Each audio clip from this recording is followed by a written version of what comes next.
अध्यापक से बात की तो वहाँ के जो अध्यापक थे उन्होंने कहा कि आपका बच्चा पढ़ तो सकता है, लेकिन यहाँ पर सारी ऊंची जाति के बच्चे पढ़ते हैं, शिक्षा का अधिकार छोटी जाति के बच्चों पर नहीं है।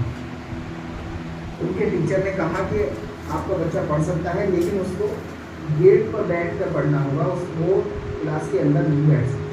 तो सितंबर 1932 में ये समझौता हुआ, जिसमें भीमराव अम्बेडकर जी ने कुछ शर्तें गांधी जी के समक्ष रखी, जिसमें पहली शर्त थी कि जो शोषित, दलित, पीड़ित जो लोग हैं, जो वंचित लोग हैं, जो आदिवासी हैं, इनको शिक्षा का अधिकार मिलना चाहिए।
आगे बढ़ना चाहिए।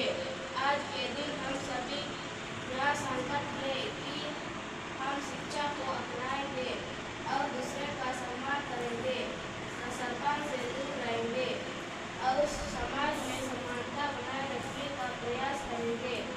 शिक्षित बनो, संगठित रहो और संघर्ष करो, यही बाबा साहेब का संदेश है। डॉक्टर अंबेडकर का जीवन हमें यह सिखाता है कि परिस्थितियां चाहें कितनी भी कठिन क्यों ना हो, अगर हमारे अंदर सीखने की लगन और आगे बढ़ने का जुनून है तो हम हर मुश्किल को पार कर सकते हैं। उन्होंने गरीबी, भेदभाव और कठिनाइयों का सामना करते हुए भी शिक्षा को अपना सबसे बड़ा हथियार बनाया। बच्चों, डॉक्टर अंबेडकर का एक संदेश बहुत ही प्रसिद्ध है, जो कि श्यामपट में भी लिखा हुआ है। एक बार पढ़िए, क्या उनका प्रसिद्ध नारा है, सिद्धांत है, संदेश है? शिक्षित बनो, क्या शिक्षित बनो, संगठित रहो और संघर्ष करो।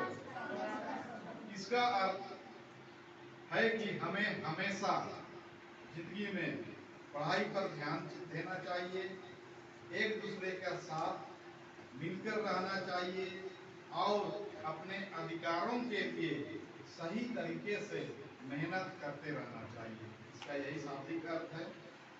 हम सभी को उनके जीवन से प्रेरणा लेकर यह संकल्प लेना चाहिए कि हम ईमानदारी, मेहनत और अनुशासन के साथ पढ़ाई करेंगे और अच्छे नागरिक बनेंगे।